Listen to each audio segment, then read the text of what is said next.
శ్రీ రామనారాయణ రెడ్డి ఆనం. ఆనం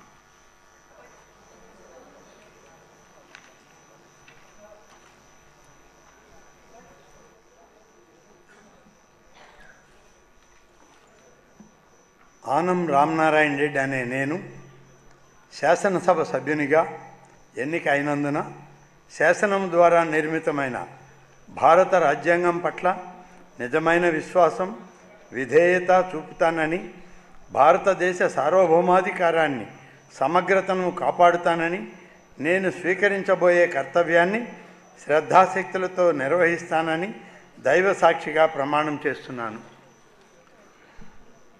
ఆంధ్రప్రదేశ్ శాసనసభ సభ్యుడైన ఆనం రామనారాయణ రెడ్డి అనే నేను సభ నియమాలకు కట్టుబడి ఉంటానని, వాటిని అనుసరిస్తానని, సభ మర్యాదలను పాటిస్తానని, సాంప్రదాయాలను గౌరవిస్తానని దైవ సాక్షిగా ప్రమాణం చేస్తున్నాను.